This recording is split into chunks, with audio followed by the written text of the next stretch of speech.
스크린샷이 아니고. 됐네요. 목소리 들리시죠? 다시 수업을 마저 하겠습니다. 자, 그래서 이해가 되셨나요? 5분 동안 일단 할게 화장실 다녀오시고 뭐 그러실 거밖에 없었을 것 같은데 잘 이해가 안 되시는 분은 앞에 한번 읽어보셨겠죠? 그 사이에 한번. 네. 좀 빠르다고 생각되시는 분들은. 자, 그래서 요런 문제가 발생한다 했었죠. 예, 그래서 요렇게 문제가 발생하기 때문에 무슨 문제인지는 다 계속 말씀드렸었죠. 예, 요렇게 컴파일럿에 에러가 나기 때문에 어떻게 해줘야 되냐? 우리가 함수 오버라이딩을 이용하면은 요 문제를 한번 해결해 볼 수 있겠다. 어떻게? 자, 보시게 되면은 자, first에 my function이 있고 자, 이름을 통일시켰어요. 이름을 통일시켰기 때문에 자동적으로 함수 오버라이딩이 된 거겠죠? my function이 총 3군데에 있는데 자, first에 있는 my function, second에도 my function, third에도 my function 하지만은 지금 상속 관계에 있기 때문에 전부 다 오버라이딩이 된 상태입니다. 그리고 내가 third 객체를 만들고 똑같이 가는 거예요. 자, third 객체를 만들어서 third 포인터로 가리키고 second와 first 포인터도 만들어서 바로 둘 다 third를 가리키게 만들었습니다. 그리고 나서 각각의 포인터들로 my function을 호출해 보면은 출력 결과가 이렇게 돼요. 바로 그 포인터들에 직접 그 포인터에 관련돼 있는 my function이 출력이 되는 거예요. 네. 그러니까 함수가 오버라이딩 되어 있는데 자, 그러면 요 포인터로 호출을 시키면 my function 어디지 찾으러 가겠죠. 근데 얘는 first형 포인터로 가리킨 my function을 호출하는 거구나. 그러면은 my function 3개가 오버라이딩 됐지만 맨 위에 거. 얘는 second형 포인터로 호출을 하는구나. 그럼 second 오버라이딩 되어 있는 총 3개 중에 second에 있는 my function. 이렇게 호출을 각각에 맞게 할 수가 있다는 거죠. 이해가 되시나요? 네. 이렇게 각 포인터의 자료형에 맞추어 오버라이딩된 함수를 호출하는 코드입니다. 라인 요 세 부분이죠. 여기 세 파트가 그렇게 진행된다는 거. 그래서 오버라이딩을 진행하면은 포인터형이 이렇게 된다. 포인터형에 따라서 오버라이딩 시에 함수 호출을 이렇게 진행한다는 겁니다. 자, 그리고 나서 우리가 가상함수에 대해서 알아볼게요. 왜냐면은 방금 우리가 이제 그 급여 관리를 할 때 영업직이랑 정규직 사이에 지금 상속 관계가 있었잖아요. 근데 아직 이 오버라이딩만으로는 문제를 해결하지 못해요. 가상함수라는 것까지 배워야지 우리가 가상함수라는 것까지 사용을 해야 그 문제를 완벽하게 해결할 수가 있습니다. 자, 함수 오버라이딩 요까지 이해되셨죠? 오버라이딩을 통해서 가리키는 포인터형에 따라서 각각 맞는 오버라이딩된 함수를 호출할 수 있게 만들 수 있다. 네, 이렇게 자, 가상함수에 대해서 배워봅시다. 자, 함수를 오버라이딩 했다는 것은 제가 방금 말씀드린 그 문제를 다시 짚는 거예요. 자, 함수를 오버라이딩 했다는 것은 해당 객체에서 호출되어야 하는 함수를 바꾼다는 의미인데 포인터 변수의 자료형에 따라서 호출되는 함수의 종류가 달라지는 것은 문제가 있어 보인다. 자, 요게 문제라는 거, 문제가 하나 또 발생했습니다. 무슨 문제냐 하면은 이걸 읽어보시면 아시겠지만은 자, 요 위에서 우리가 이렇게 함수 오버라이딩을 한 이유를 생각해 봅시다. 왜 my function을 3개 다 이렇게 만들었냐? 우리가 my function을 오버라이딩 한 이유는요. 우리가 이 세 객체 모두 다 생성이 가능하죠. third 객체도 생성할 수 있고, second 객체도 생성할 수 있고, first 객체도 생성할 수 있는데, 자, 우리가 그 객체를 생성할 때마다 그 객체에 맞는 my function을 출력하기 위함입니다. 그리고 그렇게 해야지 우리가 급여 문제 있죠. 급여에서 각각의 정규직, 영업직, 임시직 각각의 클래스에 맞는 고용 형태로 샐러리를 출력을 해야 돼요. 그쵸? 오버라이딩을 시키고 같은 상황입니다. 자, first형 객체에서 내가 만약에 first형 객체의 my function을 출력하면 얘가 돼야 되고 second 객체의 my function을 출력하면 얘가 나와야 되고 이 두 번째 친구요. 그다음에 내가 third 객체에서 my function을 호출하면은 얘가 나와야 돼요. 근데 지금 이렇게 객체 가리키고 있는 객체의 자료형이 중요한 게 아니라 지금 뭐를 기준으로 하고 있나요? 다 포인터의 자료형에 맞추어서 호출이 됩니다. 그러니까 지금 분명히 요 세 포인터는 전부 다 third 객체를 가리키고 있거든요. 그렇게 되면 우리가 원하는 건 뭐다? 이 세 포인터 중 어느 포인터로 이 함수를 호출하는 간에 서드 객체이기 때문에 서드에 있는 my 펑션이 호출되길 원하는 거예요. 이해가 되시나요? 지금 얘는 서드 객체를 가리키고 있기 때문에 서드 객체를 가리키고 있으면은 이 포인터형이 뭐 세컨드든 퍼스트든 서드든 상관없이 무조건 내가 가리키고 있는 객체의 my 펑션을 호출하자. 요걸 하고 싶다는 겁니다. 이해가 되시나요? 그리고 그걸 하기 위해서는 바로 가상함수라는 거를 사용해야 한다는 거예요. 자, 그래서 다시 한번 말씀드리면 이렇게 됩니다. 함수를 오버라이딩 했다는 것은 해당 객체에서 호출되어야 하는 함수를 바꾼다는 의미인데 그 객체의 함수로. 근데 포인터 변수의 자료형에 따라서 호출되는 함수의 종류가 달라지면은 문제가 있다는 거죠.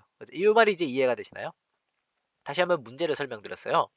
자, 그래서 우리가 만들었던 그 예제로 가져오게 되면은 세일스 워커 객체의 급여 계산 방식이 그의 기초 클래스, 그러니까 걔가 상속받고 있는 기초 클래스인 퍼머넌트 워커와 다른데 급여 계산 방식이 다른데 퍼머넌트 워커형 포인터로 접근한다고 해서 그 포인터 자체가 퍼머넌트 워커형이라고 해서 세일스 워커 객체의 급여 계산을 퍼머넌트 워커로 하면 안 된다는 거예요. 그죠? 자, 요걸 고쳐야 되는 이유가 우리가 핸들러 클래스 그 위에서 했었죠. 핸들러 클래스는 결국 이 퍼머넌트 워커를 상속해주는 이 친구한테 상속해주는 이제 인플로이로 작성을 했잖아요. 그 무슨 말이냐면은 인플로이 포인터로 만약에 내가 세일스 워커의 급여 이제 펑션을 호출을 하면은 이게 가상함수를 사용하지 않으면은 인플로이에 있는 함수가 호출된다는 거예요. 왜냐면은 포인터 자체가 인플로이형이 있기 때문에. 그쵸? 오버라이딩을 해도. 그렇기 때문에 가리키는 포인터가 그 인플로이형이지만은 내가 이 인플로이형 포인터가 세일스 워커 객체를 가리키고 있다면은 급여 계산 방식 호출을 할 때 세일스 워커의 급여 호출 방식으로 호출을 해야 될 것이다. 이러기 위해서는 가상함수라는 걸 사용해야 된다. 요 개념입니다. 이해가 되시나요? 그래서 요걸 이제 적용을 해볼 건데, 자, 그래서 요걸 적용한 방법은 바로 가상이라는 영어친 버추얼 키워드를 통해서 가상함수로 만들자. 왜 사가 됐지? 자겠죠? 제가 빨간색을 그어서 만들자. 네, 보게 되면 이렇게 됩니다. 그냥 가상함수로 선언하는 방법은 펑션 반환형 앞에다가 버추얼이란 키워드를 넣어주면 됩니다. 네, 이해가 되시나요? 자, 그리고 이 가상함수의 개념은 C++만의 개념이 아니라요. 객체 지향의 개념이기 때문에 자바라는 언어 있죠. 자바와 C샵에도 존재합니다. 다만 이제 신텍스가 문법적인 부분이 조금 다를 뿐이지 가상함수의 존재 자체는 객체 지향의 개념이기 때문에 객체 지향 언어에서는 전부 다 존재를 한다는 거. 다른 형태로. 이해되시나요? 그래서 버추얼 키워드를 통해서 가상함수를 사용할 수 있다. 코드가 이렇게 있습니다. 자, 보시게 되면은 퍼스트, 세컨드, 서드 그대로 있습니다. 그리고 내가 그냥 my 펑션 오버라이딩 했죠. 오버라이딩 한 my 펑션에다가 버추얼 키워드만 앞에다 쭉쭉 써줬어요. 그쵸? 버추얼. 그리고 아래 코드는 동일합니다. 자, 서드형 포인터가 서드를 가리키겠고, 세컨드형 포인터가 서드를 가리키겠고, 퍼스트형 포인터가 서드를 가리키겠습니다. 같은 객체를 가리키게 하고 있죠. 그리고 나서 각각의 포인터에서 내가 my 펑션을 호출하면 어떻게 됐나요? 처음에 우리가 가상함수를 하지 않을 때는 각 포인터형에 맞추어서 my 펑션이 호출이 되었지만 지금 어떻게 되는지 보세요. 출력 결과는 바로 네, 가상함수로 되었기 때문에 맨 마지막이라고 하면 안 되겠죠. 지금은 예, 바로 이 세 개의 포인터가 직접 가리키고 있는 서드형 객체의 my 펑션이 계속 서드 펑션이 계속 호출이 됐습니다. 그죠? 그러니까 실질적으로 가리키는 객체의 my 펑션이 호출된 거예요. 가상으로 선언했기 때문에. 자, 그래서 여기 포인트 두 개가 있습니다. 자, 퍼스트 클래스의 함수에서만, 자, 맨 위에는 요 my 펑션이죠. 퍼스트 클래스의 함수, 맨 위에 있는 기초 클래스의 함수에서만 버추얼 선언을 해줘도 얘를 상속하는 그 아래 두 함수에서 자동적으로 사실 가상함수 처리가 됩니다. 그러니까 맨 위에서 가상함수 버추얼 선언을 해줘도 아래는 사실 요 두 선언이 없어도 된다는 거예요. 하지만 버추얼 키워드를 사용해서 이렇게 직접 얘네들의 가상함수 처리가 되었다라는 걸 알려주는 것이 좋다는 겁니다. 그러니까 버추얼 키워드 이런 거는 만약에 이렇게 자동적으로 되는, 제가 저번에 무조건 프로그래밍 할 때 묵시적인 변환, 뭐 자동적으로 진행되는 것들에 대해서 프로그래머가 코드를 봤을 때 이 흐름을 알 수 있도록 이렇게 키워드를 직접 명시적으로 써주는 게 중요하다. 요 뜻입니다. 그래서 자동적으로 되긴 하지만은 오버라이딩 시킨 애들이, 하지만 버추얼 키워드를 써주는 게 좋다. 그죠? 그리고 함수가 가상함수로 선언이 되면은 해당 함수 호출 시에 포인터의 자료형을 기반으로 호출 대상을 결정하지 않고 포인터 변수가 실제로 가리키는 객체를 참조하여 호출 대상을 결정한다. 그러니까 이 포인터가 결국 무슨 자료형이든 상관없이 이 가상함수로 호출하기 때문에 무슨 자료형이든 상관없이 이 포인터가 직접 가리키고 있는 대상의 함수를 찾아서 호출한다는 점입니다. 이해가 되시나요? 이게 바로 아주 가상함수의 좋은 점이에요. 그리고 요걸 이용해서 우리가 드디어 그 문제를 해결할 수가 있겠다. 급여 관리 프로그램에 문제를 해결할 수가 있다는 겁니다. 자, 가상함수에 대해서 질문 있으신가요? 여기까지. 가상함수에 대해서 질문. 예, 질문이 없네요. 질문이 없을 때 참 기분이 오묘합니다. 이게 좋아하는 건 좋아해야 되는지 이게 안 좋아한다기보다는 좀 이해가 되시는지 안 되시는지 잘 모르는 것 같아서 예. 그래서 아무래도 요거 질문 있냐 잠깐 물어보는 시간이긴 한데 오프라인에서는 그런 시간이 없거든요. 왜냐면 제가 오프라인 수업 보면은 이게 제 수업 제 목소리를 듣는 분들을 제가 이게 다 보면서 말을 하는데 그러면 이제 알겠더라고요, 이게. 예, 그래가지고 굳이 이해되셨냐고 뭐 물어보진 않거든요. 이해 안 되신 뭐 안 되신 것처럼 보이면 제가 알아서 설명을 한번 더 해줘서 예. 근데 이제 온라인은 또 그러네요. 자, 우리는 이제 가상함수도 배웠다.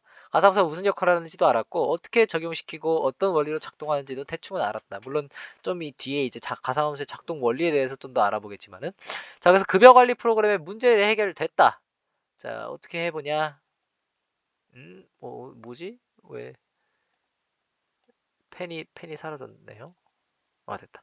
자, 문제 해결됐습니다.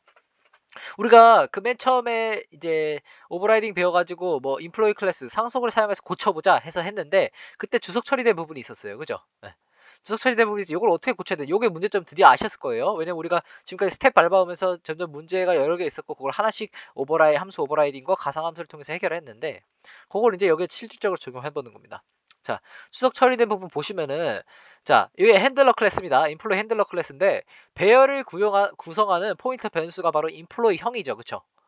자, 이 포인터가 지금 객체들을 그 아래에 있는 자기를 상속한 객체를 가리키고 있기 때문에 자, 이 클래스의 멤버가 아닌 getPay와 showSalary의 호출 부분에서 에러가 발생합니다. 지금 보게 되면 employee list가 화살표 포인터 연산했죠. 그리고 showSalary info와 getPay를 호출을 하고 있는데 요 두 함수가 employee의 함수가 아니죠. 그죠? 그렇기 때문에 문제가 발생했다는 겁니다. 우리가 배웠었죠. 그쵸? 그렇기 때문에 문제가 요거를 가상함수 처리를 해줘야 되는 거예요. 그래서 이를 해결하기 위해 일단은 인플로이 클래스의 두 함수를 정의를 해야 되겠죠. 왜냐하면 함수 오버라이딩을 시켜야 되니까. 함수 오버라이딩을 시켜야 되기 때문에 이 클래스에다 두 함수를 정의를 하고 걔를 가상함수로 선언하면 이게 겹쳐지면서 결국 이 포인터가 가상함수로 선언하면 이 포인터가 가리키고 있는 객체의 show salary info와 이 포인터가 가리키고 있는 객체의 get pay가 이제 되겠다. 네, 결론 해결 방법은 요겁니다. 그래서 요 클래스에다가 일단은 이 두 함수를 정의를 해줘야 돼요. 원래 이 클래스 자체에 두 함수가 없었기 때문에 정의를 하고 이를 가상함수로 선언을 해주면은 해결이 되겠다. 모든 문제가 다 해결이 되겠다. 이 뜻입니다. 그죠? 그리고 그 다음에 이제 쭉 긴 코드가 나와요. 코드 설명을 안 합니다. 그냥 왜냐면 이걸 적용시킨 그냥 코드예요. 하지만 이제 이걸 적용시킴으로써 완벽하게 완성이 됐다고 보시면 돼요. 자, 보여드릴게요. 바로 인플로이 클래스가 있고요. 확인할 점만 짚으면서 갈게요. 버추얼 지금 선언됐고요. getPay랑 showSalary info 함수가 지금 정의되어 있는데 보시면 몸통이 거의 없는 상황이죠. 얘는 그냥 리턴 0을 하고 있고 얘는 아예 몸통이 비어 있어요. 함수가. 물론 반환값이 없긴 하지만은 이 함수가 하는 역할이 없다는 겁니다. 중요한 점.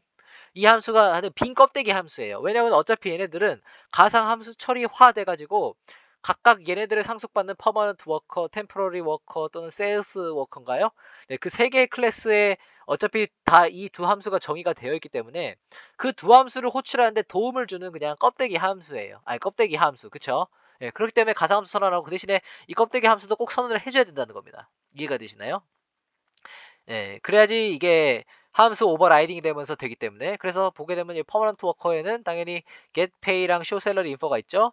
빠졌지만은 여기 앞에 virtual 키워드를 써주는 게 좋아요. 그죠?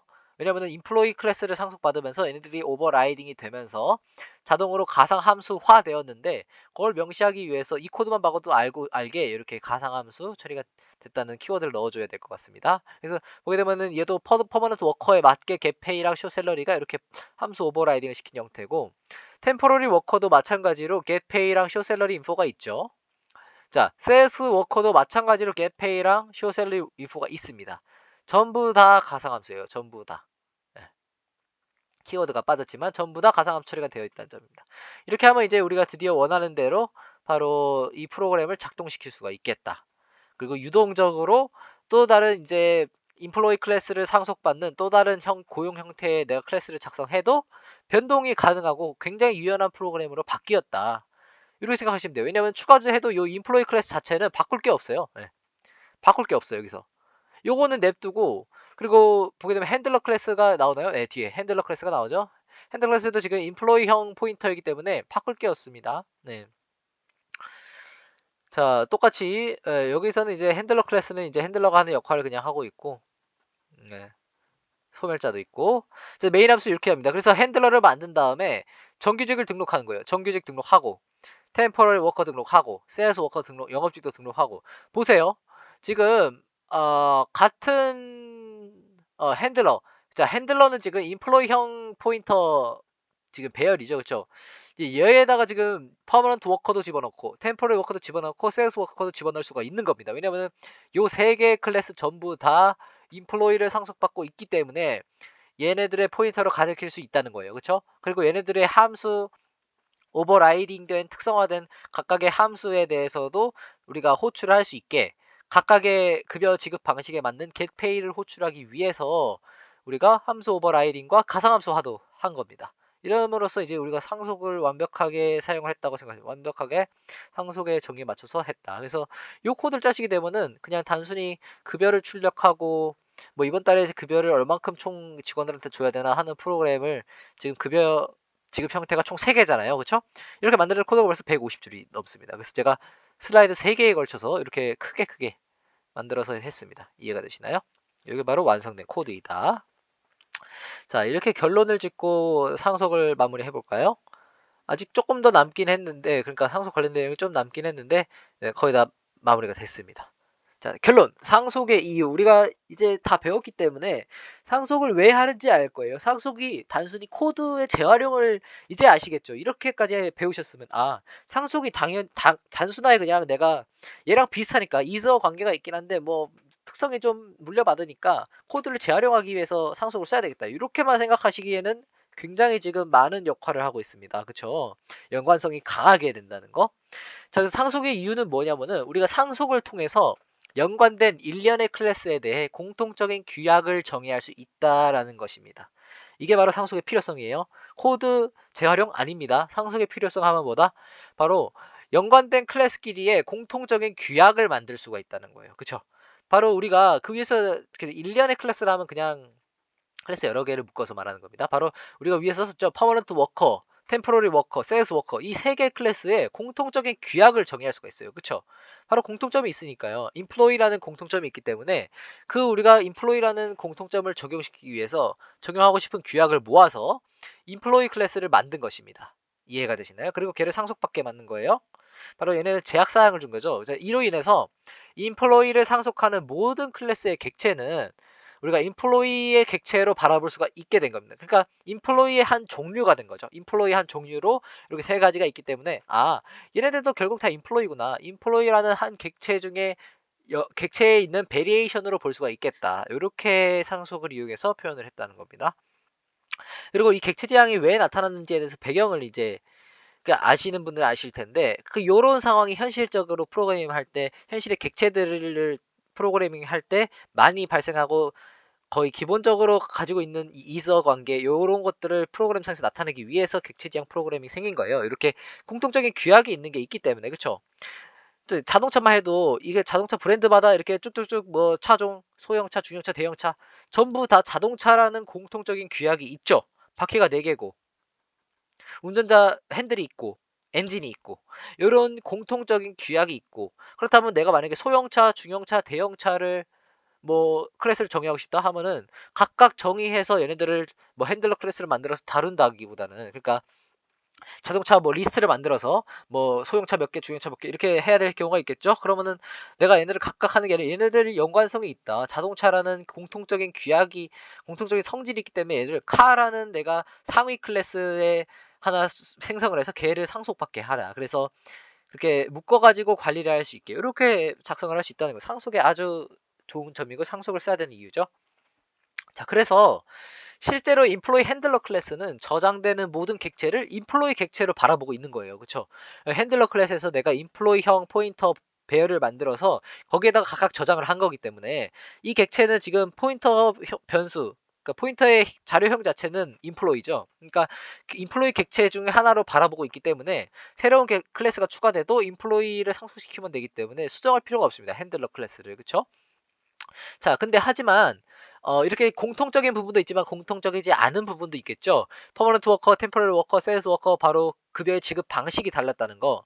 그럼 그런 다른 점은 어떻게 해결해야 되나? 우리가 상속을 시키고 나서 객체의 자료형에 따라 이렇게 행동의 방식, 이 행동 그러니까 뭐라 해야 돼? 메소드죠. 메소드의 방식이 다르다는 거죠. 그런 호출되는 함수가 달라져야 될 차이가 있을 때는 우리가 배운 이제 함수 오버라이딩과 가상함수의 개념으로 해결할 수가 있겠구나. 정리하자면 상속을 하려면 이렇게 연관이 있고 공통적인 규약을 할 때 사용하는데 다른 점을 이제 나타내고 싶을 때는 다른 점을 이용할 때는 오버라이딩과 가상함수를 사용하자. 요걸 이용해서 내가 공통적인 부분도 있지만 이 클래스 그렇다면 이 클래스가 그것만 상속받는 게 아니고 이 클래스의 특징이 있겠죠? 그거는 이제 요 오버라이딩과 가상함수를 적절히 사용해서 잘 살려주셔야 된다는 거. 네, 그게 중요한 점입니다. 자, 여기까지 이해가 되셨나요? 이제 일만 여기까지 만약 완벽하게 있다 하면은 굉장히 뿌듯함이라고 해야 될까요? 뭔가 이게 상속이구나. 이렇게 해서 상속을 솔직히 말해서요. 제가 이렇게 상속 물론 이 책에서 이렇게 자세히 설명해 준 것도 있지만은 제가 C++ 객체 수업을 받았을 때는 교수님 성함은 말씀 안 드리겠습니다. 하지만 요렇게 상속이 중요한지도 몰랐고 단순히 그냥 문법만 알았어요. 솔직히 말해서 그 학교 수업 때 한 상속은 물론 여기서 한 내용 조금 있지만은 거의 문법 위주로 가다 보니까 이게 왜 상속을 해야 되고 이렇게까지 이렇게 이런 과정을 거치는지 요거에 대해 전체적인 틀에 대해서 안 잡힌 상황인 느낌이 들더라고요. 그냥 단순히 상속 문법, 뭐 프로텍티드 상속, 프라이빗 상속, 뭐 멤버가 어떻게 접근이 되고 안 되고 요것만 이렇게 외우듯이 거의 그냥 했지 문법만 요런 의미 같은 거를 한번 이해를 하시고 하면은 물론 C++를 프로그래밍 앞으로 사용하실지 모르겠지만은 그러신다면 C++ 프로그램 하신다면 충분히 도움이 될 수 있다는 내용이라 봅니다. 네. 자, 그리고 순수 가상함수와 추상 클래스에서 배울게요. 이거 안 어려워요. 네, 그냥 우리가 그전에 했던 거에서 그냥 플러스 하는 겁니다. 이거 어려운 내용이 아닙니다. 물론 용어가 있지만은 어려운 게 아니에요. 자, 그전에 우리가 봤던 인플로이 방금 전에 완성했던 그 코드예요. 그 코드에서 근데 수정할 점이 조금 더 있다는 거. 좀 더 개선해야 될 여지가 있습니다. 자, 바로 전 예제 인플로이 클래스를 제가 가져왔는데요. 기초 클래스로서의 의미만 가질 뿐, 이 객체 생성을 목적으로 정의된 클래스는 아닙니다. 인플로이 객체 자체를 생성할 필요가 없어요. 코드 내에서. 맞죠? 왜냐면 우리가 핸들러 클래스는 인플로이 포인터 변수를 사용했기 때문에 인플로이 객체 배열이 아니죠. 그러니까 객체 자체를 생성할 일이 없는 거예요. 빈 껍데기 클래스죠. 그쵸? 얘를 상속받는 클래스들만 실질적으로 인스턴스가 생성이 되는 거고, 객체가. 그리고 얘 인플로이 객체 자체가 생성되는 일은 없는 거예요. 그냥 얘네들 이 나머지 3개 종류의 영업직 영업직이랑 정규직 그다음에 임시직 요 3개의 객체를 생성하기 위한 어 토대 클래스라고 해야 되나? 껍데기 클래스? 예. 요런 특징만을 모아 놓은 클래스이기 때문에 얘 자체만으로는 효력이 없는 클래스입니다. 그쵸? 그걸 아시겠죠? 이제 이 클래스 자체 필요가 없는 거예요. 그냥 이렇게 정의만 해 줘야 된다는 거. 그래서 만약에 내가 코드를 메인 함수에서 짜다가 이렇게 실수로 인플로이 클래스 이용해서 그러니까 인플로이 객체를 생성했다 칩시다. 그쵸?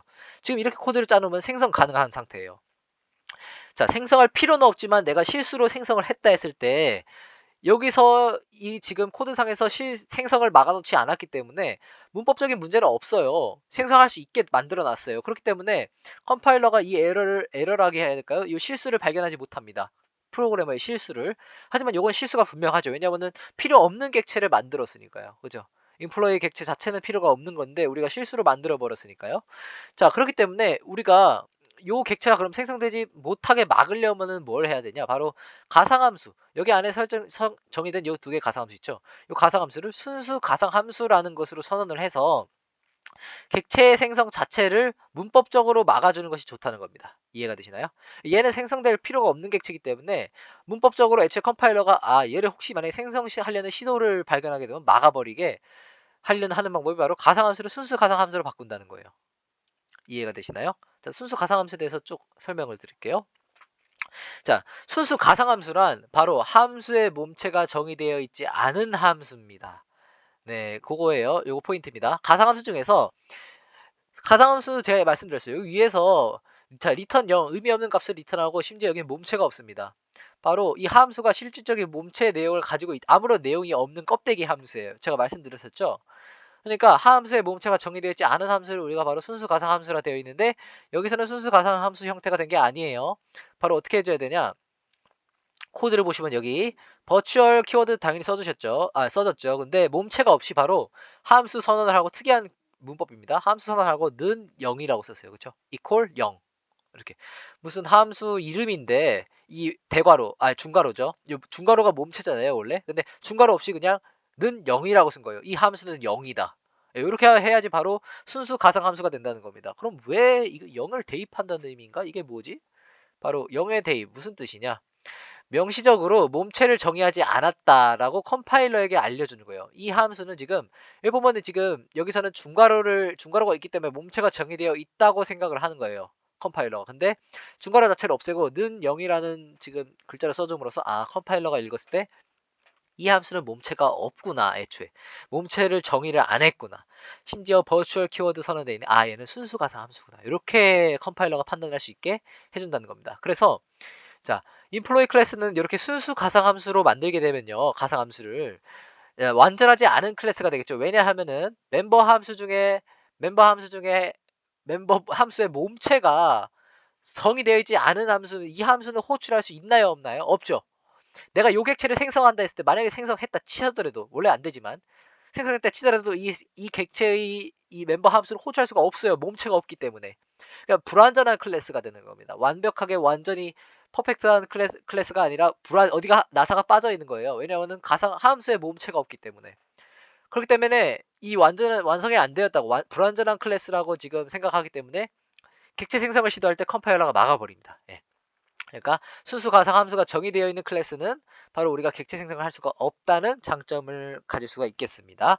그리고 이렇게 하는 이유는 바로 가상 함수를 사용할 때 이렇게 함수의 몸체가 필요 없이 넣어지는 경우가 생겨요. 당연히.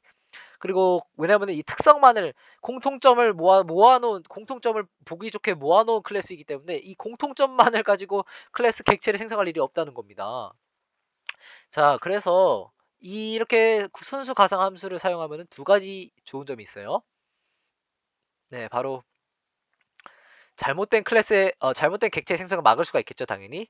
이게 첫 번째 좋은 점이. 두 번째 좋은 점은 employee 클래스의 getPay와 showSalaryInfo는 자, 그러니까 요 두 함수죠. 요 두 함수는 유독 클래스에 정의된 함수의 호출을 위해서 존재하는데 요 두 개가요. 지금 employee의 요 두 개는 당연히 그 아래에 있는 함수들을 호출하기 위해서 그냥 써놓은 거죠. 껍데기만. 근데 그거를 좀 더 명확히 명시를 해줄 수가 있게 됐습니다. 얘네 둘이 이제 하는 역할이 없다. 단순히 그 아래에 있는 함수들을 위해서 존재를 한다는 것만 그걸 이제 명시적으로 보여줄 수 있게 된 겁니다. 순수 가상함수. 이런 효과는 부가적으로 오는 거고 첫 번째 효과가 제일 크죠. 네.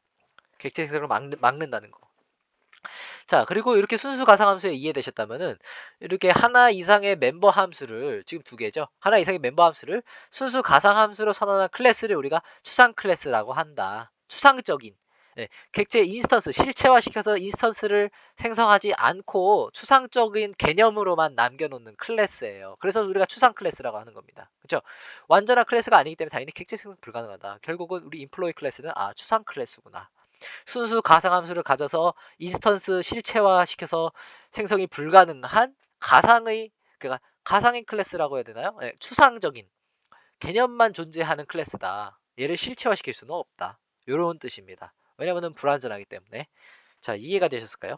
여기까지 하면 이제 거의 다 하신 거라 생각하시면 돼요. 추상 클래스와 이제 가상함수, 그다음에 순수 가상함수까지. 예, 이렇게 되시는 거고. 예, 38분인데 20분 정도 남았죠? 예, 다 할 수 있을까요? 할 수 있을 것 같긴 한데 좀 빨리, 아이고, 예, 할 수 있을 것 같긴 한데 좀 빨리 해야 되겠네요.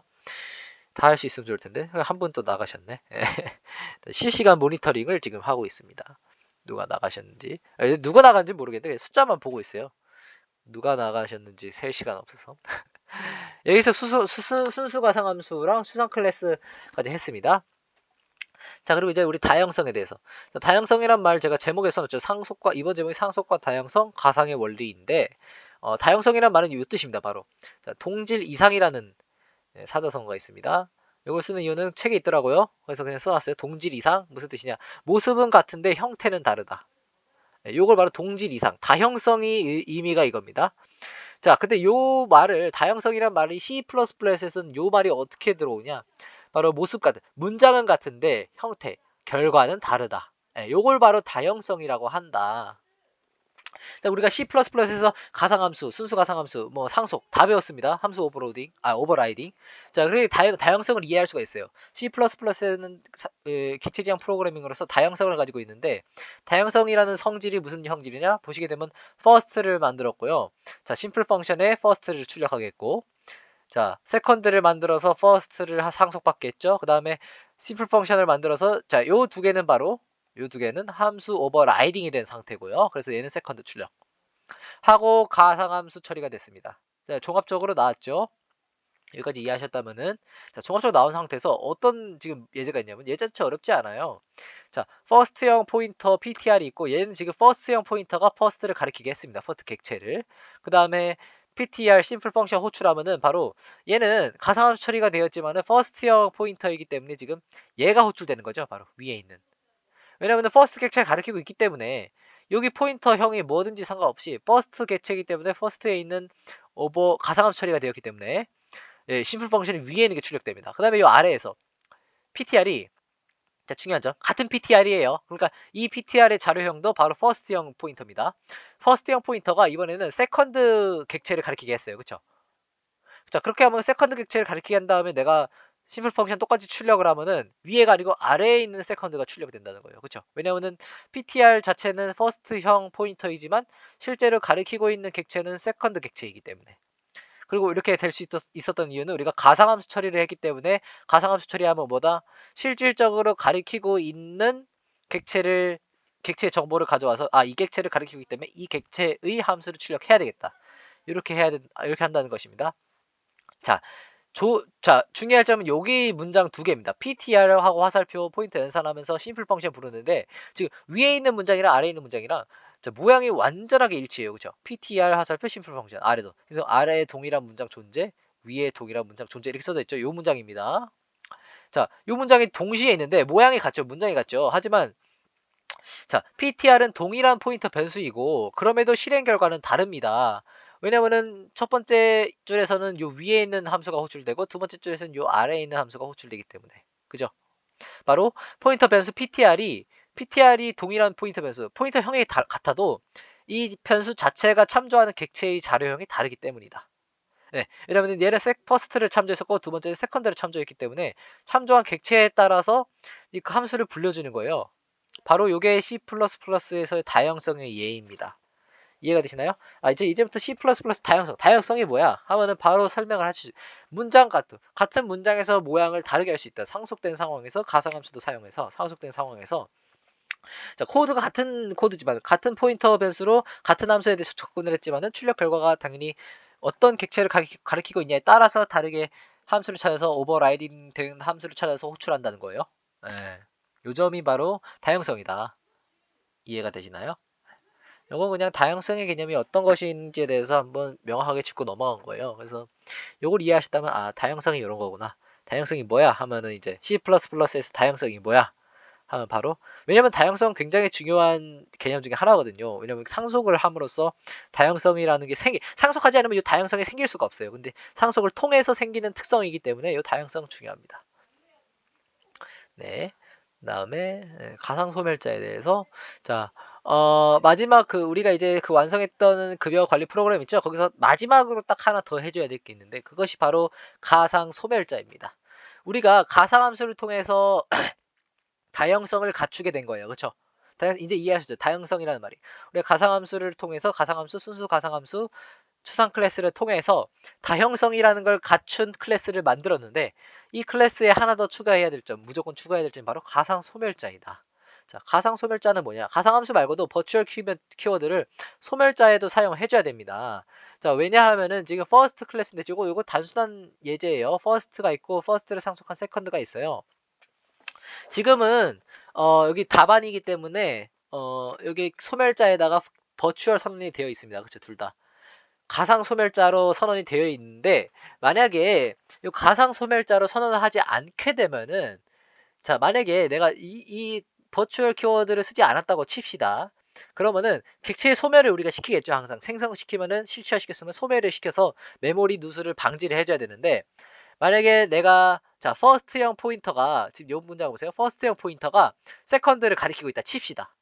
그리고 내가 이 퍼스트형 포인터가 가리키고 있는 대상을 딜리트 했어요. 메모리 프리를 해줬어요. 근데 가상 소멸자 처리가 안 되어 있으면은 이 당연히 처음에 컴파일러의 생각이라고 했던 우리가 읽었던 라인 1, 2 있었죠? 그거 그대로 생각하는 거예요. 아니 이 포인터는 지금 퍼스트형 포인터 가상함 처리가 안 되어 있으면 무조건 포인터의 자료형부터 봅니다. 얘는 퍼스트 포인터형이니까 얘는 지금 소멸자도 함수죠. 소멸자를 호출할 때 퍼스트 클래스의 소멸자만 호출하면 되는구나. 얘가 실질적으로 퍼스트를 가리키고 있냐, 세컨드를 가리키고 있냐 상관없이 퍼스트형 포인터이기 때문에 퍼스트 퍼스트의 소멸자만 소멸해주는 거예요. 그럼 문제가 발생하겠죠, 당연히. 왜냐하면은 우리가 상속관계에 있는 상황에서는 소멸을 할 때도 어떻게 줬어야 되냐?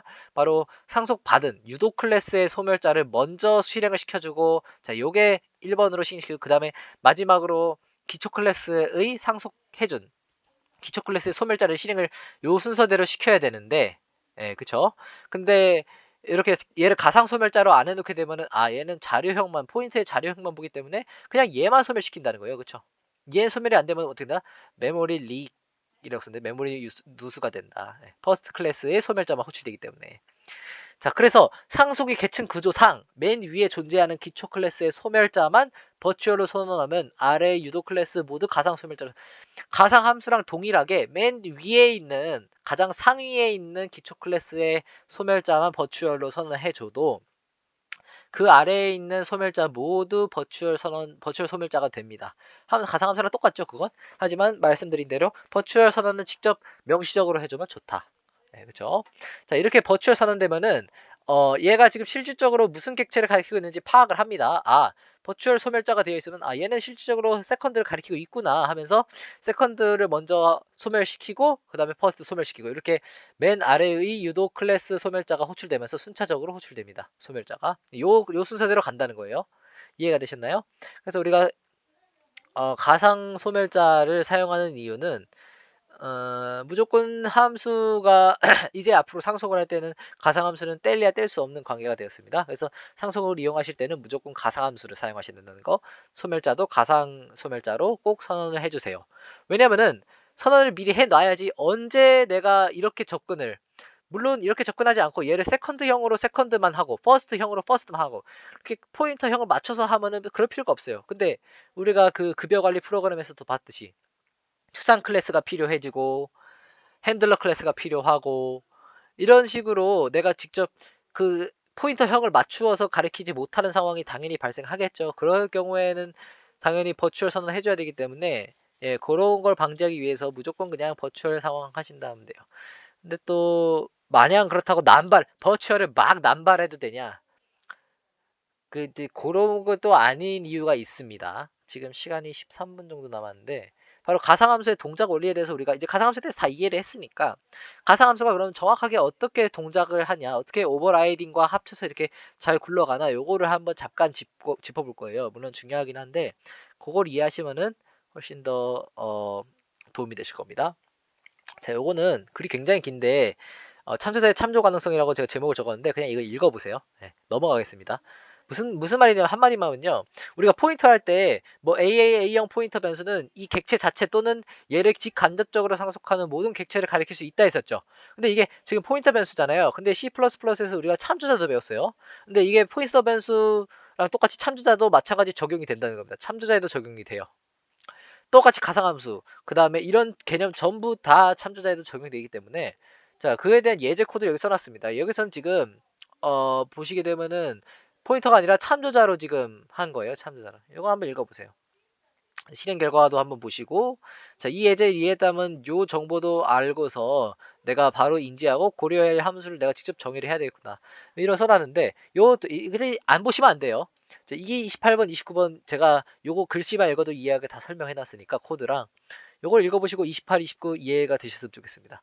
요걸 이해하셔야지 과제를 할 수 있게 제가 과제를 배부할게요. 그러니까 꼭 읽어보시고 질문이 생기시면은 질문 저한테 그냥 이거 24, 28, 29 슬라이드에 대해서 질문을 바로 해주시면 됩니다. 아시겠죠? 예. 그 다음에 우리 남은 게 별로 없어요. 가상함수 동작 원리랑 그 다음에 가상함수 테이블, 다중상속과 가상상속인데 요거는 그냥 한마디씩만 하고 넘어갈 거라 거의 다 했습니다. 거의 잘하면 끝낼 수 있겠네요. 자, 가상함수의 동작 원리입니다. 우리가 이제 가상함수에 대해서 알았어요. 그쵸? 근데 동작 원리까지 우리가 굳이 알아야 되냐? 요거 궁금하실 수 있어요. 이거 굳이 뭐 몰라도 될 것 같은데 가상함수 그냥 쓰면 편하잖아. 그냥 뭐 다양성 생기고 좋네. 하지만은 동작 원리를 알게 되면 좋은 점이 있습니다. 가상함수의 특성을 좀 더 이해할 수 있게 되겠죠. 아, 이렇게 동작하는구나 알게 되면은 또한 C++가 C보다 느린 이유를 조금이나마 C++ 객체량 이 언어가 C보다 느립니다. 느린 이유 중에 일부분이에요. 바로 가상함수라는 걸 존재하기 때문에 네. 그렇게 되는 거예요. 느린 이유 속도가 저하된다는 거겠죠. 가상함수를 선언하게 되면은 결론이 그거죠. 가상함수를 선언하면 속도 자체는 조금 저하가 된다. 하지만 속도 저하를 감안하고서라도 우리가 얻을 수 있는 이점이 많기 때문에 사용하는 문법이 바로 가상함수입니다. 자, 특성도 좀 더 이해할 수 있을 거예요. 예, 동작 원리를 살펴보시게 되면. 자, 코드 간단하게 하고 넘어갈게요. 다 똑같아요. 자, 클래스 A가 있고요. 지금 int num이 있고 넘트 신경 쓰지 마세요. 아무런 의미가 없어요. 그냥 집어넣은 거고. 자, 멤버 함수를 보세요. 가상함수 선언되어 있는데 자, 펑션 1이 있고 펑션 2가 있고요. 바로 이 주목하세요. 함수가 어디 있는지. A에는 펑션 1과 펑션 2가 있습니다. 그리고 BBB는 지금 A를 자, 이제 짧게 A라고 할게요. A를 지금 상속하고 있죠. 그래서 펑션이 지금 두 개가 있는데 얘는 펑션 3, B만의 펑션이 있고 펑션 1은 뭐가 돼 있다? 바로 함수 자, 글씨를 쓸 수 없어요. 조금으로 찍어서 함수 오버라이딩이 되어 있습니다. 그쵸?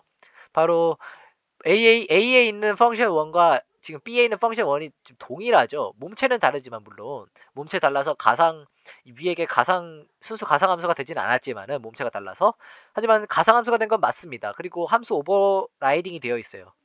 그렇기 때문에 B에서 내가 펑션 1을 부르면 위에 게 아니라 아래 게 불려진다는 거죠. 그죠? 함수 오버라이딩을 했기 때문에 자, 그래서 우리가 그걸 차이점을 보기 위해서 만든 겁니다. 자, A형 포인터가 A를 가리키게 하고 B형 포인터가 B를 가리키게 했는데 자, 그러면 우리가 당연히 이거는 형을 맞춰놨으니까 자, A형 포인터가 A를 가리키고는 펑션 1은 얘가 불려질 거고 그쵸? 자, 요게 불려지겠죠. 그쵸? 네. 그 다음에 자, B 포인터가 B 객체를 가리키기 때문에 B 포인터로 펑션 1으로 호출하면은 어떻게 된다? 바로 여기 있는 펑션 1이 호출된다는 거죠. 그죠? 당연하겠죠. 근데 우리가 이렇게 작동하는 이제 코드를 보는 건데 요거의 작동 방식을 알아보자는 거예요. 네, 이렇게 작동되는 코드가 어떻게 되는지. 자, 한 개 이상의 가상함수를 포함하는 클래스. 얘도 가상함수 있고 얘도 가상함수 있죠. 자, 가상함수를 포함하는 클래스에 대해서는 컴파일러가 가상함수 테이블이라는 걸 만듭니다. 네, 이해가 되시나요? 가상함수 테이블 모양이 이렇게 돼요. 여기 아래 사진을 제가 책에 있는 사진을 왜냐면 PPT에다가 이거를 제가 도형을 만들어서 넣을 수가 없어서 너무 힘들어서 가져왔는데 이렇게 생긴 가상함수 테이블이라는 걸 만들어요. 바로 키라는 공간이 있고 value라는 공간이 있는데 이 테이블 자체를 직접 메모리에다 만듭니다. 가상함수 테이블을. 그죠? 그다음에 키는 지금 펑션의 이름이 되어 있고 그다음에 이 value는 바로 이 펑션 자체가 정의되어 있는 메모리의 주소예요. 그러니까 요 주소로 가면 이 펑션이 실행된다. 요 주소로 가면 이 펑션이 실행된다. 요거를 알려줄 수 있는 함수 테이블을 만드는 겁니다. 요걸 V 테이블 또는 가상함수 테이블, 버추얼 테이블이라고 하는 거예요. 자, 그래서 방금 전에 요 클래스를 잘 기억해 두세요. 요거 이해가 간단한 예제니까 되셨겠죠? 자, A 클래스의 V 테이블과 B 클래스의 V 테이블이 있습니다. 자, 여기 써져 있습니다. 여기 제가 방금 설명드린 거. 테이블엔 키와 밸류가 있고, 키는 함수를 구분지어주는 역할, 밸류는 함수의 주소 정보를 알려주고 있다.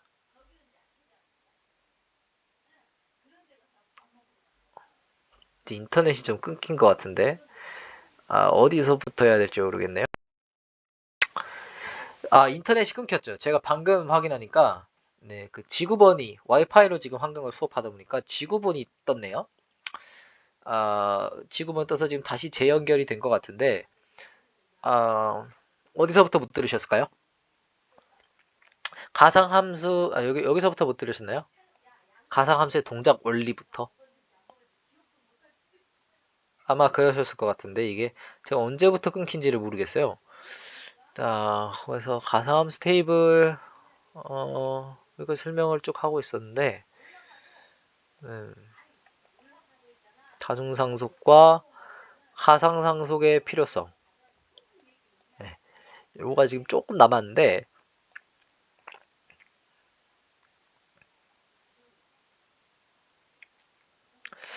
시간이 31번째. 여기서부터 끊겼어요.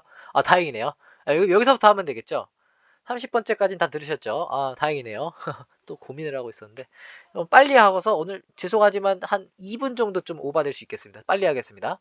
자, 왜냐면 다 한 번에 끝내버리려고. 이것도 10분짜리 녹화 잘라서 올리기가 좀 그래서. 자, 하여튼 A 클래스의 V 테이블이 요 모양이에요. 자, B 클래스의 V 테이블이 이렇게 생성됩니다. 자, 이렇게 생성되는데, 자, 여기 써져 있는 말 제가 드린 말씀이에요. 그냥 키는 뭐 구분 지어주는 이름 역할이고, 밸류는 화면이 안 나온다고요? 그러네요. 죄송합니다. 예. 이제 보이시겠죠? 예. 미안합니다. 화면 30번째 슬라이드는 보셨죠? 화면. 예. 보셨고. 그 다음에, 자, 여기 31번째인데, 자, A 테이블 클래스 있고, B 클래스 테이블 있고, 그 다음에 여기 써져 있는 말이 바로 키와 밸류. 키는 그냥 구분 지어주는 이름 역할이고, 밸류는 그냥 그 이름에 따른 함수의 주소 정보, 함수의 위치를 알려준다. 자, 중요한 점 여기 있습니다. 여기 별표를 한번 쳐주세요. 예, 칠 수 있으시면. 바로 요게 B 클래스의 V 테이블인데 요걸 자세히 보시면은 펑션 자, 이 V 테이블이라 하면은 펑션 테이블이 이 B라는 BBB 요 클래스에서 부를 수 있는 함수의 종류예요. 이 클래스에서는 함수를 이렇게 부를 수가 있다. 근데 중요한 점, A 클래스에 오버라이딩된 가상함수 펑션 1에 대한 정보가 존재하지 않습니다. 무슨 말이냐? 펑션 1이 오버라이딩 되었는데 바로 얘는 BBB의 펑션 1만 있지 이게 AA의 펑션 1이 정보가 아예 들어있질 않아요. 그쵸? 여기 위에서 이렇게 오버라이딩 2개 시켰다 했잖아요. 그쵸? 펑션 1을 여기도 있고 오버라이딩 시켰는데 B의 지금 함수 입장에서 봤을 때는 이 펑션 1 자체 얘가 아예 가려져서 정보 자체가 없어요. 오버라이딩 된 얘가 있고 그 다음에 AA는 오버라이딩이 안 돼 있기 때문에 상속받은 그대로 있는 거고 이 펑션 3는 이제 얘 자신만의 함수고 그쵸? 그러니까 얘의 정보가 없다는 겁니다. 그쵸? 번지수도 다르죠? 다른 함수이기 때문에. 그래서 여기 제가 별표도 쳐놨네요. 자, 여기 결론입니다. 자, 오버라이딩 되는 가상함수의 주소 정보는 유도 클래스의 가상함수 테이블에 포함되지 않는다. 자, 그래서 오버라이딩 된 가상함수를 호출하면은 무조건 가장 마지막에 오버라이딩을 한 유도 클래스의 멤버 함수가 호출되는 것이다. 가장 마지막이라 하면은 이제 얘가 이제 마지막으로 오버라이딩 되금 만약에 얘를 오버라이딩하는 또 다른 함수를 만들었다면 또 덮어 씌워지는 거예요. 그러니까 덮어 쓰기 원래 원리가 그렇잖아요. 그렇죠? 계속 최근에 한 걸 기준으로 계속 덮어 씌운다는 거. 가장 최근에 한 파일이 남아 있다는 거. 자, 그래서 가장 마지막에 오버라이딩을 한 유도 클래스의 멤버 함수가 호출이 된다는 거. 이렇게 가상함수 테이블의 존재에 대해서 아시나요? 네, 아시겠나요? 네, 그래서 가상함수는 이런 방식으로 동작하기 때문에 우리가 가상의 원리라 하면은 버추얼 선언을 하면서 이런 일이 프로그램상에서 일어나는구나. 그래서 우리가 함수가 덮어쓰기가 되는 거고 v테이블이 만들어져서 v테이블에는 실질적으로 이 BBB 클래스에서는 AAA 펑션 1에 대해서 접근할 수 있는 방법이 없구나 따로. 그러니까 있긴 한데 있으려면은 이런 형태로 제가 말씀드렸죠. 접근할 수는 있는데 하려면은 이렇게 범위 지정 연산자를 사용해서 접근을 해줘야 되는 거고 BBB 펑션 그냥 이름만 사용해서 펑션 1을 호출하게 되면은 바로 오버라이딩에 의해서 펑션 1이 BBB의 펑션 1이 호출된다는 거 이해되시나요? 그러니까 기초 클래스의 펑션 1 호출하려면 이렇게 꼭 명시적으로 범위 지정해주라 이 뜻입니다. 자, 가상함수 테이블이 참조되는 방식. 자, 요거가 이제 실질적으로 예를 들은 건데 그냥 얘기할게요. 별 얘기 없습니다. 이것만 읽고 끝낼게요. 자, 가상함수 테이블 참조되는 방식은 소스 코드가 실행되면은 메인 함수 로치 이정에 이렇게 v 테이블이 할당됩니다. AAA v 테이블, BB v 테이블이 할당되고, 그다음에 각 번지수에 맞게 지금 함수가 정의되어 있는 위치를 지금 나타내고 있는 거죠. 이렇게 함수가 메모리에 정의되어 있는데 v 테이블을 만들어서 v 테이블 밸류에 있는 포인터가 지금 각각의 지금 함수의 위치를 가리키고 있는 거예요. 이해되시나요? 이때 사용되는 포인터가 함수 포인터입니다. 제가 저번 시간에 함수 포인터에 대해 설명드렸었는데 들으신 분이 있을지 모르겠어요. 아마 CS 안 배우셨을 텐데, CS 안 배우셨을 텐데 포인터, 함수 포인터를 들으시면 좋습니다. 여튼 자, 메인 함수, 중요한 건 메인 함수 호출 이전에, 메인 함수 호출 이전에 이렇게 v 테이블이 메모리에 할당된 다음에 객체 생성되든 안 되든 메모리 공간에 v 테이블이 할당됩니다. 그 이유는 v 테이블이 멤버 함수 호출에 사용되는 일종의 데이터이기 때문이에요. 그러니까 요 데이터들을 가지고, 요 정보들을 가지고 나중에 객체가 생성돼서 함수로 호출할 때 요 테이블을 보고서 객체가 찾아서 이렇게 호출한다는 거예요. 이해되셨나요? 그러니까 객체 자체에 요 함수들이 각각 다 들어있는 게 아니겠죠, 당연히. 객체가 그 함수를 호출하면은 여기 테이블을 보면서 뭘 호출했네? 이렇게 여기 있구나. 이렇게 호출. 이렇게 한다는 거예요. 자, 가상함수 테이블이 참조되는 방식이죠. 자, 그래서 각각의 객체에는 지금 요 함수는 어떻게 되냐? 방금 여기 요 박스 안이 바로 요거고요. 자, 그냥 객체만 생성됐을 뿐이에요, 여기에. 그쵸? 지금 메인 함수 호출 후에 객체가 만약에 각각 2개씩 생성됐다고 예를 듭시다. 그죠? A 객체 2개, B 객체 2개가 생성된 거예요. 자, 이렇게 하면은 각각의 객체에는 사실상 자, 중요합니다. 함수 자체가 각각 개인별로 다 공간을 차지하면서 만들어지는 게 아니라요. 이거는 가상함수뿐만 아니라 일반 멤버 함수도 동일하게 작동하는 거예요. 그러니까 함수들이 각각 다 생기는 게 아니라, 물론 그렇게 생각하고서 우리가 프로그래밍을 해야 되겠지만은 사실상 테이블을 참조하는 주소값이 저장됩니다. 물론 우리가 직접 이거를 건드릴 수는 없지만은 내부적으로 어떤 포인터에 의해서 v 테이블을 참조할 수 있는 포인터가 만들어지는 거예요. 네.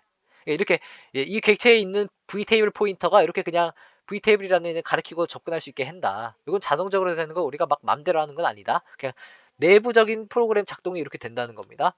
자, 그래서 B 클래스에 했던 얘기 또 합니다. B 클래스의 V 테이블을 보면은 오버라이딩된 A 클래스의 펑션 1이 없죠. 그죠? B 클래스의 펑션 덮어 씌워졌죠. 그렇기 때문에 B 클래스의 펑션 1 함수가 대신 호출이 되는 거예요. 왜냐면 덮어 씌워졌기 때문에. 얘에 대한 정보도 없고 자, 여기 얘가 지금 원래 여기 있었어야 되는데 이 첫 번째 칸에. 근데 오버라이딩 된 거죠. B의 펑션 1으로 바뀌었죠. 그게 바로 가상함수의 원리이다. 이렇게 생각. 그래서 이 B 테이블의 존재와 어떻게 이렇게 참조되면서 이 작동을 하는지를 아시게 되면은 가상함수의 원리마저 난 다 이해를 해버렸다. 가상함수에 대해서 완전 잘 알게 되었다. 이렇게 생각하시면 될 것 같아요. 네, 질문 없으시죠? 6시대인데 이거 한 마디씩만 하면 다섯 마디만 하면 되거든요. 이거 한 3분 안에 끝낼게요. 죄송해요. 원래 너무 안 넘는다 그랬는데 3분만 잘라가지고 이제 할 수는 없어서. 물론 녹화하니까 뭐 가실 분들은 가셔도 됩니다. 만약에 6시에 바로 뭘 하셔야 된다 하면은 가셔도 되는데 마저 설명하겠습니다. 자, 다중상속에 대해서인데요. 어려운 내용이 없습니다. 다중상속은 득보다 실이 더 많은 문법이에요. 그러니까 자, 이건 강경한 입장에서의 이 C++ 사용하는 프로그래머의 입장 두 가지가 있는데 요거는 강경한 입장이에요. 뭐냐면은 득보다 실이 더 많은 문법. 그러니까 절대 사용하지 말아야 하며 가능하면 기본 문법에서 제외해야 한다는 게 강경한 입장의 다중상속에 대한 견해입니다. 그렇기 때문에 우리는 그냥 몰라도 되겠다. 아예 어차피 쓸 필요가 없다. 왜냐면 다중상속으로만 해결할 가능한 문제는 없거든요. 그래서 아예 사용할 필요 없겠다 하겠지만은 이 의견을 좀 더 순화시키면은 이렇게 일반적으로 다중상속은 많은 문제를 동반하므로 이걸 하면서 문제가 많이 생겨요. 그렇기 때문에 가급적 사용을 하지는 않아야 하지만 예외적으로 매우 제한적인 사용까진 부정할 필요는 없다고 본다. 이게 바로 좀 순화된 의견입니다. 다중상속에 대해서. 그래서 우린 다중상속을 왜 공부하냐? 다중상속으로만 해결 가능한 문제는 없어요. 다중상속이 걔가 필요 없다는 거예요. 코드상에. 근데 우리가 접하는 라이브러리, 우리가 앞으로 뭐 C++ 프로그래밍을 만약에 하게 된다면 다중상속을 사용한 라이브러리, 그러니까 적용한 예가 있을 수 있기 때문에 요거를 코드를 읽으려면 이에 대한 이해를 위해서 공부할 필요가 있다는 거예요. 다중상속에 대해서. 이렇게 얘기를 하지만은 다중상속에 대해서 배웁니다. 학교에서. 그러니까 이거를 뭐 추가적인 내용 같이 느껴지셔서 안 하면 안 돼요. 물론 그때 가시 하셔도 뭐 이게 깊은 내용은 아니라서 그렇지만은 자, 그래서 다중상속 기복 방법 어렵지 않습니다. 한마디만 할게요. 어떻게 했냐? 베이스 1, 베이스 2가 있는데 그냥 베이스가 두 개가 생긴 거예요. 그러니까 두 클래스를 동시에 상속을 받는 거죠. 이렇게. 예. 한 클래스가 이렇게 한 두 개의 클래스 동시에 상속을 받는 거예요. 다중상속은 요거예요, 원리가. 그죠? 그래서 보게 되면 이제 베이스 1은 퍼블릭으로 지금 했고 프로텍티드로 베이스 2를 멀티 디라이브드 클래스는 지금 베이스 클래스가 두 개인 거죠. 이게 바로 다중상속의 기본 방법이다. 설명도 안 써놨죠. 그냥 이제 우리가 다 배웠기 때문에 문법만 보면 알 수 있어요. 아, 뭐야, 컴마 추가해서 두 개 했네. 아, 이거 다중상속인가 보다. 두 개로 어떻게 상속했지? 네, 이렇게 되는 겁니다. 자, 근데 다중상속의 문제점이 있어요. 바로 다중상속의 모호성인데, 만약에 두 기초 클래스에 동일한 이름의 멤버가 존재하는 경우 문제가 발생합니다. 자, 멀티 디라이브드 지금 퍼블릭으로 지금 두 개를 했는데, 지금 베이스 1에도 심플 펑션이 있고, 베이스 2에도 심플 펑션이 있죠. 그죠? 그리고 요 두 개를 동시에 지금 다중 상속을 했기 때문에 만약에 지금 여기에는 지금 이게 해결 방법이 나와 있기 때문에 여기 범위 지정 연산자를 사용했어요. 그쵸? 근데 요 범위 지정 연산자가 없다 하면은 그냥 심플 펑션만 호출했을 때 이렇게 맹으로 그냥 아무것도 없이 호출했을 때 내가 지금 상속을 두 개를 받고 있는데 둘 다 심플 펑션이 있어서 둘 중에 뭘 해야 될지 모른다. 이렇게 헷갈려 한다는 거예요. 그래서 이 헷갈림을 방지하기 위해서 명시적으로 이렇게 베이스 1에 있는 심플 펑션, 베이스 2에 있는 심플 펑션을 호출하도록 해야 된다. 이게 바로 단순 상속의 또 문제점 중에 하나예요. 하지만 이렇게 하면 해결할 수 있긴 하다. 이름을 달리 해주면은 이름이 같은 함수지만은 얘는 베이스 1의 심플 펑션, 얘는 베이스 2의 심플 펑션을 호출하는 거구나. 이렇게 할 수 있다는 거예요. 네, 이게 바로 다중상속. 자, 그리고 다중상속을 배웠으면 가상상속에 대해서 배울 텐데 가상상속은 바로 다중상속에 있어서 필요한 겁니다. 네. 그러니까 지금 보면 이렇게 상속이 되어 있는 형태를 말하는 거예요. 네. 특이하게 돼 있죠. 이렇게 상속이 거의 없어요. 네, 거의 없는데 자, 라스트 디라이브드 클래스가 지금 상속을 두 개를 받고 있어요. 그렇죠? 미들 디라이브드 1이랑 미들 디라이브드 2. 그다음에 특이한 거는 얘네 둘 클래스가 지금 베이스 클래스라는 하나의 클래스를 상속을 받고 있어요. 그러니까 자, 이렇게 되면은 내가 만약에 라스트 디라이브드 내가 객체를 생성을 한다 칩시다. 그러면은 원래 우리가 상속에서 배운 클래스 생성자의 호출에 그대로 얘도 생성자 호출되고 얘도 생성자 호출되고 근데 얘네들이 각각 베이스를 지금 상속받고 있기 때문에 베이스 클래스도 호출이 되겠죠. 생성자가. 그러니까 다 인스턴스가 생기는 거예요. 근데 지금 위에 중간에가 두 개고 위에가 하나니까 여기서도 베이스 클래스 호출 여기서도 베이스 클래스 호출하기 때문에 어떻게 된다? 베이스 클래스의 생성자가 두 번 호출됩니다. 요게는 무슨 상황이 되냐면은 요 형태가 돼요. 요걸 잘 기억하세요. 요건 지금 하나의 객체예요. 객체 하나인데 자, 객체가 하나인데 보세요. 자, 얘는 지금 라스트 디라이브드 멤버고 함수는 별로 신경 쓰지 마세요. 그 다음에 얘는 미들 디라이브드 1, 미들 디라이브드 2 각각 생긴 건 맞는데 여기까지 다중상속 오케이인데 얘네 둘이 지금 베이스라는 같은 얘를 지금 상속을 하다 보니까 베이스 클래스 멤버가 두 개가 생겼습니다. 따로따로. 요거 같은 게 아니에요. 다른 애가 두 개가 생긴 거예요. 자, 하나의 객체 내에 두 개의 베이스 클래스 멤버가 존재하게 됩니다. 자, 이렇게 되면은 둘 중에 어느 클래스를 통해 내가 이거 간접 상속된 거죠, 베이스 클래스가. 간접 상속한 베이스 클래스의 멤버에 접근할지를 결정해야 돼요. 그러니까 내가 베이스 클래스 멤버의 내가 심플 펑션을 호출하고 싶은데 여기에 있는. 근데 지금 심플 펑션이 두 개가 있는 거예요. 그렇기 때문에 미들 디라이브드 1의 심플 펑션이냐, 미들 디라이브드 2의 심플 펑션이냐, 요걸 결정을 해줘야 된다는 거예요. 내용은 같은데 이제 호출한 주체가 다른 거죠. 그죠? 이해가 되셨나요? 그러니까 안에 이렇게 새끼를 이렇게 쳤다고 생각하시면 돼요. 근데 보통 있잖아요. 이렇게 생성해 하게 되는데 가상 상속을 안 하게 되면 이렇게 생성되는데 보통 베이스 클래스의 멤버가 라스트 디라이브드 객체에 하나씩만 존재하는 것이 타당합니다. 예. 이거 중요해요. 기억해 주세요. 내가 다중상속을 만약에 하게 된다면은 다중상속이 되어 있는데 심지어 다중상속의 형태가 이렇게 되어 있다. 어디 갔죠? 예. 이렇게 되어 있다 하면은 이럴 때는 보통 베이스 클래스의 멤버가 하나만 있어야 되는 상황이 많습니다. 거의 대부분 그래요. 그렇기 때문에 그걸 해주기 위해서 우리가 가상상속이라는 걸 한다는 거예요. 이해가 되셨나요? 예. 멤버가 이거 두 개가 지금 중복으로 생기고 물론 다른 멤버긴 하지만은 같은 역할을 하기 때문에 요거를 하나로 합쳐주는 게 바로 가상상속이에요. 그죠? 하는 방법에 대해서 알아볼게요. 가상상속은 이렇게 그냥 상속을 할 때 퍼블릭으로 상속할 때 그 앞에 그냥 버추얼만 써주면 돼요. 근데 언제 버추얼을 써주냐? 바로 베이스 클래스. 그러니까 이 미들 디라이브드 1, 2와 지금 두 개 미들 클래스가 있겠죠. 중간에서 상속을 하고 있는 이 클래스가 맨 위에 있는 베이스 클래스를 가상으로 상속하면 됩니다. 그러니까 겹칠 수 있게. 그렇게 되면은 객체 구성이 바로 이렇게 돼요. 바로 베이스 멤버가 하나만 생겨요. 네. 요렇게 만드는 이유는 우리가 상속을 했을 때 지금 상속표를 요렇게 그렸죠. 그죠? 애초에 지금 화살표가 이렇게 두 개로 찢어졌다 다시 두 개로 합쳐지는 형태인데 근데 지금 이렇게 보면 이 형태로 내가 객체 생성됐다 하면 이거는 합쳐지는 형태가 아니고 베이스가 두 개가 생기잖아요. 그쵸? 예. 다른 형태죠. 그러니까 요 그림 형태로 가려면은 요렇게 상속을 해야 되는 게 맞다. 그리고 요렇게 다중 상속을 시키려면 바로 다중 상속 시킬 때 가상 상속을 해야 된다는 거. 예, 그래서 가상 상속을 사용하여 간접 상속된 베이스 클래스의 멤버 하나만 사용한다. 이렇게 하면 당연히 생성자도 두 번 호출됐던 게 두 번 호출돼서 각각 다른 멤버가 됐던 게 생성자도 하나만 한 번만 호출돼서 통일돼 버립니다. 네. 이해가 되셨나요? 자, 그래서 설명 다 끝났고 그래서 가상상속에 대한 관련 예제는 제가 여기다 안 넣었어요. 그냥 이 정도 개념만 알고 있으면 돼서. 근데 혹시 내가 이 가상상속 왜냐면 이거에 대해서 과제가 안 나갈 것 같거든요.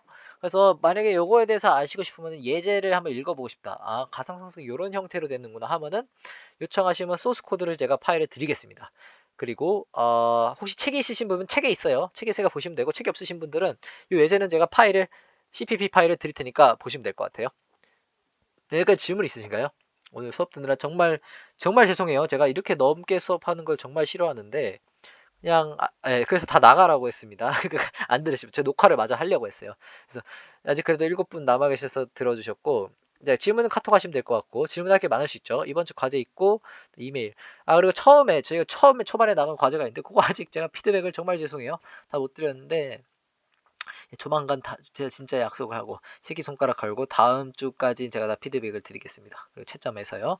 드릴 테니까 아직 내가 이메일 못 받았다 해도 걱정 안 하셔도 됩니다. 네, 제가 안 하고 있는 거니까요. 걱정 마시고 신경 쓰지 마시고 이번 주 수업한 거 다음 주 수업한 거 복습 열심히 하시고 과제에 대처할 준비를 할 만큼 공부 꼼꼼히 하시면 됩니다. 예, 정말 수고 많으셨습니다. 여기까지 할게요.